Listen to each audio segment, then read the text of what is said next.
కంటికి smart care. మీ లుక్కి perfect pair. Mister opticals, your style ఆ vision. Welcome to Suman TV. ప్రస్తుతం మనతో పాటు sensational director, hat-trick director B Gopal గారు ఉన్నారు. వారితో మాట్లాడి వారి సినిమా విశేషాలు, వారి జీవిత విశేషాలు తెలుసుకుందాం. నమస్కారం బి గోపాల్ గారు. గోపాల్ గారి సినిమాలో ప్రత్యేకంగా విజయశాంతి గారి గురించి మాట్లాడుకోవాలి. 8 సినిమాలు చేశాను నేను. ఎస్, 8 సినిమాలు. ఏంటి ఎక్స్పీరియన్స్, ఎలా ఉంటారు ఆవిడ? ఫస్ట్ అశ్వత్థామ. లేడీ అమితాబ్ బచ్చన్ అంటే ఆవిడ మార్క్ వేసేసారు అసలు. అవును. ఇప్పుడు హీరోకి ఎంత ఇమేజ్ ఉంటుందో హీరోయిన్ కి కూడా అంతే ఇమేజ్ ఉంది అని నిరూపించింది ఆవిడ. అవును. విజయశాంతి గారే. సో అసలు ఎక్కడ ప్రయాణం స్టార్ట్ అయింది? ఫస్ట్ అశ్వత్థామ. ఆమెకు ఫస్ట్ ఫైట్ పెట్టింది కూడా మేమే అనుకుంటా. అందులో కస్టమ్స్ ఆఫీసర్ ట్రైన్లో వెళ్తుంటే ఏదో చిన్న దీంట్లో వచ్చి ఫైట్ బ్రహ్మాండం టక్కని భలే చేసింది. రౌడీ ఇన్స్పెక్టర్లో టెన్నిస్ కోర్ట్ దగ్గర ఎవరినో కొట్టుద్ది. 100 feet ఫైటే బ్రహ్మాండంగా చేసింది. మేము జూబ్లీ చెక్ పోస్ట్ దగ్గర క్లైమాక్స్ చేస్తున్నాం. అప్పుడు ఇంత హౌసెస్, ఇంత రద్దీ, ట్రాఫిక్ ఉండేది కాదు. మేము ఆ జూబ్లీ చెక్ పోస్ట్ 1990లో ఇది. అక్కడ కెమెరాలు పెట్టుకుంటే ఈ ఆటో డ్రైవర్, అందుట్లో ఈమె రౌడీ ఇన్స్పెక్టర్లో హీరో హెల్ప్ చేయడానికి ఒక ఆటోతో బయలుదేరుద్ది. తనే డ్రైవింగ్. ఇంకొక ఆటో అతను చూసి తనతో పాటు బయలుదేరతాడు. ఇంకో 2 ఆటోలు, అట్లా ఒక 40 ఆటోస్ కలిసి ఆల్మోస్ట్ అన్నపూర్ణ స్టూడియో దగ్గర నుంచి బయలుదేరి స్పీడ్ అందుకోవాలి కదా. అక్కడ నుంచి జూబ్లీ చెక్ పోస్ట్ దాకా మొత్తం ఆటోలో ఫ్రంట్ ఉంటుంది, ఆటో డ్రైవ్ చేస్తా, మిగతా రియల్ ఆటో డ్రైవర్స్ ఆ వెనక ఫాలో చేస్తారు. అట్లా వెళ్ళిపోయి బ్రహ్మాండంగా ఆటో డ్రైవ్ చేసింది. ఎన్ని రోజులు అయింది సార్ షూట్? అది 1 డేలోనే అయిపోయిందా? అదంతా 1 hour. ఒక ఆటో, 2 ఆటోలు, 3 ఆటోలు, ఫైనల్గా అన్ని ఆటోలు కలిపి వెళ్ళటం. పక్కా ఒక ఆటో డ్రైవర్ లాగా డ్రైవ్ చేసేసి. అసలు అలవాటు ఉందేమో డ్రైవింగ్ అనేలాగా అనిపిస్తుంది. కర్తవ్యం ఎంత బ్రహ్మాండంగా చేసింది పోలీస్ ఆఫీసర్గా. ఆవిడకి ఇంకా పేరు పెట్టేది లేదండి. లారీ డ్రైవర్లో జరదా జయమ్మ బ్రహ్మాండంగా చేసింది. జయమ్మ లారీ రెంట్కి ఇచ్చింది బాలయ్యకి. అశ్వత్థామ, రౌడీ ఇన్స్పెక్టరు, మెకానిక్ అల్లుడు, స్ట్రీట్ ఫైటరు, మెయిన్ క్యారెక్టర్ ఆమె. ఆల్మోస్ట్ 8 సినిమాలు ఏమో చేశాను. ఆవిడ యాక్టింగ్ కానీ డాన్స్ కూడా అంతే బాగా చేస్తారు. బ్రహ్మాండంగా. Sharp cuts. అమ్మో, గ్యాంగ్ లీడర్లో చిరంజీవి గారును విజయశాంతి గారు ఎంత. అసలు లారీ డ్రైవర్ అనగానే ఖచ్చితంగా దసరాకు ఒక పాట వినిపించేస్తుంది. దసరా వచ్చింది ఆ పాట. నిజంగా పండగలకి ఆ పాట వినపడాల్సింది. ఇప్పటికీ వేస్తానే ఉంటాను. ఏదన్నా ఫెస్టివల్ లేకపోతే ఇంటి దగ్గర కానీ ఎక్కడైనా స్ట్రీట్ లో కొంచెం ఆ ఫెస్టివల్ చేస్తున్నారు అంటే ఆ పాట ఉండాల్సిందే ఖచ్చితంగా. సో పండగలప్పుడు ఈ సినిమాలను గుర్తు తెచ్చుకుంటారు అన్నట్టుగా. సో విజయశాంతి గారు 8 సినిమాలు చేశారు. అందులో మీకు నచ్చిన అంశం ఏంటి? ఆమె కూడా బాగా డెడికేటెడ్ ఆర్టిస్ట్ అమ్మా. భలే సిన్సియర్, డెడికేటెడ్ ఆర్టిస్ట్. డ్యాన్స్ అంత బ్రహ్మాండంగా చేస్తుందో, డైలాగ్స్ కూడా అంత బాగా చెప్తుంది. క్యారెక్టర్ బట్టి సరదాగా జరదా జయమ్మ లాగా చేసినామా ఒక పవర్ఫుల్ పోలీస్ ఆఫీసర్ లాగా. ఆ ట్రైనింగ్ కానీ అది అద్భుతంగా చేసింది కదా. అట్లా ఆమె అన్నీ బ్రహ్మాండంగా చేస్తుంది. డైలాగ్స్ సెట్ లో ఎలా ఉండేవాళ్ళు? బాగా క్లోజ్, బాగా మేమందరం బాగా బ్రహ్మాండంగా, బాగా సరదాగా ఉండేదాము. నేనంటే బాగా అశ్వత్థామ దగ్గర నుంచి బాగా డైరెక్టర్ గారు అని ఆప్యాయంగా బాగా. అప్పట్లాగా ఒక రకంగా చెప్పాలంటే కంప్లీట్ గా లేడీ ఓరియంటెడ్, ఈవెన్ పెట్టి సినిమా తీసేయచ్చు అని అంత నమ్మకం ఉండేది నిర్మాత విజయశాంతి గారు అంటే. Police lockup, lady Amitabh Bachchan అని ఇంకా పేరు వచ్చిందంటే దాని అర్థం. అవును, తెలుగులో రౌడీ ఇన్స్పెక్టర్. కర్తవ్యం తర్వాత ఏమో హీరోయిన్ కదా రౌడీ ఇన్స్పెక్టర్లో. ఆటో రాణి అని టైటిల్ పెట్టి చేస్తే 100 days బాలయ్య బాబు, విజయశాంతి గారు ఉంటే ఆటో రాణి పెట్టేస్తాం. 100 days ఆడింది. అన్నామలై రజనీకాంత్ గారి సినిమాతో పాటు 100 days డబ్బింగ్ సినిమా. సో అక్కడ కూడా మంచి పేరు వచ్చింది. మళ్ళీ అలా అని పవర్ఫుల్లే కాదు, కొంచెం రొమాంటిక్ సీన్స్ అయినా లేకపోతే కొంచెం లవ్లీ అమ్మాయి లాగా అయినా సరే బాగా చేసేవాళ్ళు. ఇప్పుడు గ్యాంగ్ లీడర్ లోనే చూసుకుంటే అందులో కూడా అంత అన్నిగా కనిపిస్తూ ఉంటారు. చిరంజీవి గారితో పాటు సమానంగా కామెడీ చేసి అన్ని జోనర్స్ బాగా టచ్ చేస్తూ ఉంటారు విజయశాంతి. అన్ని క్యారెక్టర్లు బ్రహ్మాండంగా చేస్తారు. సో బెస్ట్ పార్ట్ ఏది అంటే ఏం చెప్తారు సార్ విజయశాంతి గారి గురించి? లేడీ అమితాబ్ బచ్చన్ పేరు తెచ్చుకొని చూడండి, అది డెఫినెట్గా బెస్ట్ పార్ట్.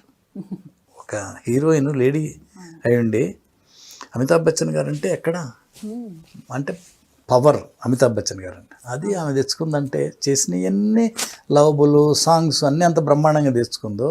ఈ కర్తవ్యం, పోలీస్ లాకప్ తర్వాత లేడీ అమితాబ్ బచ్చన్ అనే పేరు వచ్చిందంటే డెఫినెట్గా ఆమెకి బెస్ట్ పార్టే కదా.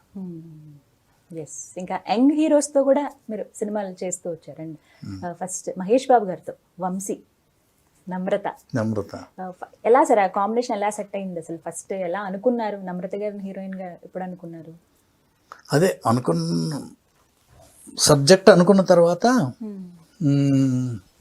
ఇంకొక హీరోయిన్ని ఊరికి మేకప్ టెస్ట్ చేసాం కానీ సెట్ అవ్వలేదు.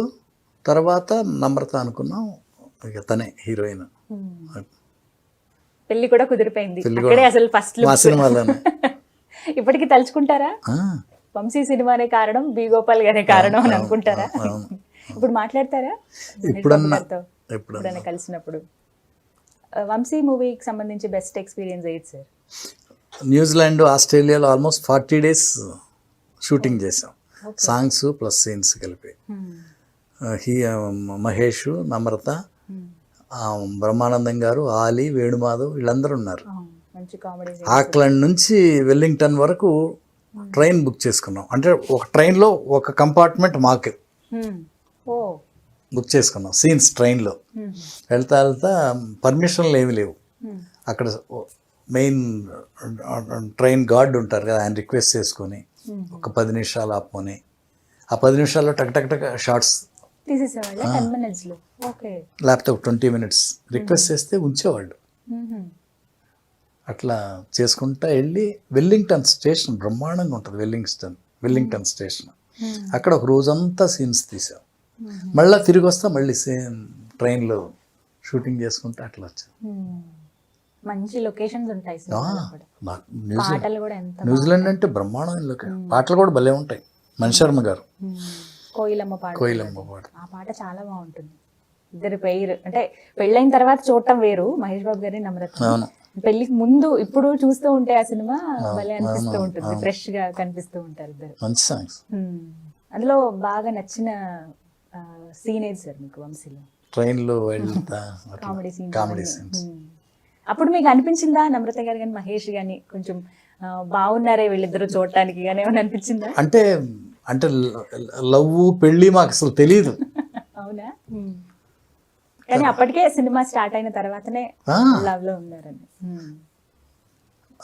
నాకు తెలిసి. అయితే ఆ న్యూజిలాండ్ సీన్స్ అప్పుడు వాళ్ళిద్దరికి ఒకరికొకరు పరిచయం, అట్లా మాట్లాడుకోవటం అనుకున్నారేమో తెలియదు, కానీ మాకు అనౌన్స్ చేసే వరకు తెలియదు మాకు. షాక్ అయ్యారా? షాక్ ఏముంది, ఇష్టపడ్డారు, చేసుకుంటున్నాం. అరే మాకే తెలియదు. అవును ఆ షాక్ అనిపిస్తుంది. ఎన్ని రోజులు అయింది సార్ షూటింగ్? 40 days అక్కడ న్యూజిలాండ్ సాంగ్స్ మూడు పాటలేమో చేసినట్టున్నా ఈ సీన్స్ అవి కలిపి. ఆస్ట్రేలియా, సిడ్నీ, మెల్బోర్న్ నుంచి 3.5 hours జర్నీ. 12 parcels అని సీలో ఒక పిల్లర్స్ లాగా ఉంటాయి. ఆ లొకేషన్కి వెళ్ళి కూడా చేసాం.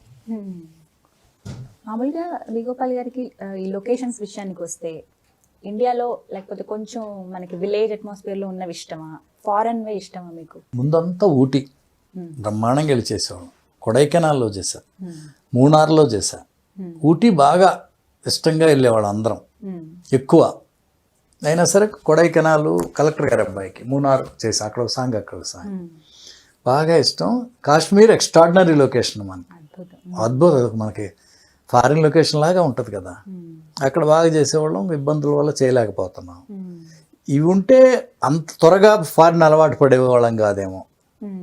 ఇంకా ఫారిన్ స్విట్జర్లాండ్ నేను అన్ని ఆల్మోస్ట్ స్విట్జర్లాండ్ నేనే 5 times వెళ్ళా. ఫస్ట్ సమరసింహారెడ్డి, ఇంద్ర, ఎన్టీఆర్ సినిమా అట్లా. కెనడాకి 2 times వెళ్ళా, నరసింహనాయుడును, Allari Ramudu. Australia, New Zealand, Singapore, Malaysia అట్లా అన్ని మొత్తానికి.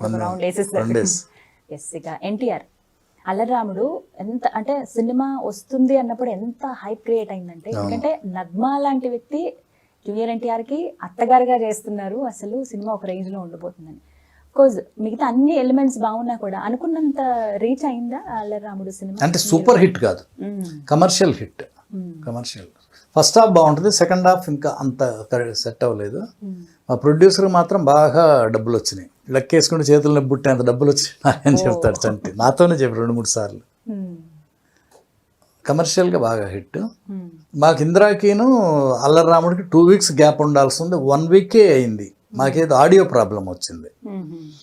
24th ఇందిరా, 18th రిలీజ్ చేసాం, లేకపోతే ఇంకొక 1 week ముందుండేది. ఎన్టీఆర్ ఎలా ఉంది తనతో? అల్లరి అల్లరి పిల్లోడు, అల్లరి అంటే అల్లరి.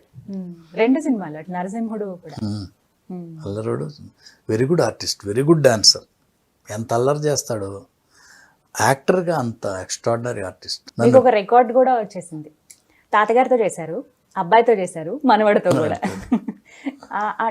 ఏమన్నా అంశం కొంచెం కనిపిస్తాయా ఎన్టీఆర్ లో పెద్ద రామారావు గారి పోలికలు మీకు కనిపించినాయా నటనలో? కనిపిస్తాయి. ఆయనకి మహానుభావుడమ్మా, ఇంకా ఇక ఆకాశం ఆయన. ఎన్టీఆర్ కూడా బ్రహ్మాండమైన ఆర్టిస్ట్, డాన్స్ అద్దరగొట్టేస్తాడు. సీన్స్, హీరోయిజం, డైనమిజం అన్నీ ఉంటాయి. కామెడీ చేస్తారు, కామెడీ బ్రహ్మాండంగా. ఎమోషన్, నరసింహుడులో ఎమోషనల్ సీన్స్ ఎక్కువ. అసలు హాస్పిటల్లో సగం సినిమా వరకు ఆయన మాట్లాడారు. ఫస్ట్ హాఫ్ లో మాట్లాడు, ఇంటర్వెల్లో మాట్లాడతాడు. ఇంటర్వెల్, అక్కడి నుంచి ఇంకా ఇంటర్వెల్ బ్యాంక్ పడిపోతుంది. ఆ తర్వాత ఫ్లాష్ బ్యాక్ వస్తుంది. అసలు ఏంటి, ఎందుకు మాట్లాడట్లేదు అనే రీజన్ అక్కడ తెలుస్తుంది. సో ఆ సినిమా ఇంకా కొంచెం బాగా తీసుంటే బాగుండని అనిపించిందా మీకు? అంటే సెకండ్ హాఫ్ సెట్ ముందు నుంచి మాకు ఫస్ట్ హాఫ్ వరకు బాగానే ఉంది అనుకొని మొదలు పెట్టామమ్మా. సెకండ్ హాఫ్ సేమ్ రైటర్ మాతోటే కంటిన్యూ అయ్యాడు.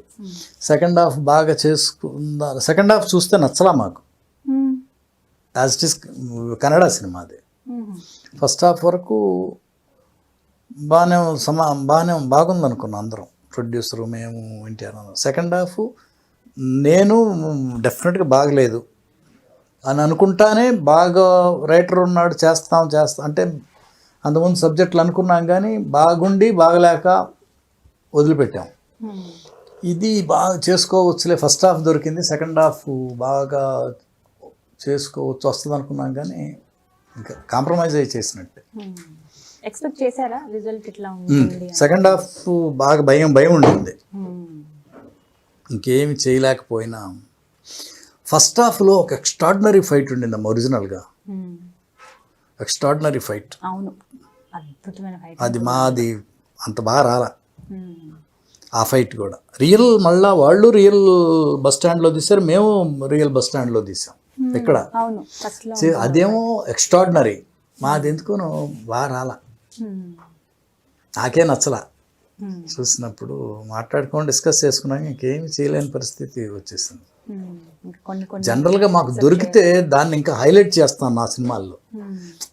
సమరసింహారెడ్డి కానీ, రౌడీ ఇన్స్పెక్టర్ కానీ, నరసింహనాయుడు, ఇంద్రాల్లో ఒరిజినల్ దీంట్లోనే అదరగొట్టేసాం కదా మేము. ముందే తెలిసిపోతుందేమో కదా మీకు కథ విన్నప్పుడు కానీ. అంత బాగా ఉన్నదాన్ని కూడా మేము కరెక్ట్గా చేసుకోలేకపోయామంటే ఇక అంత. Thank you so much. Thank you.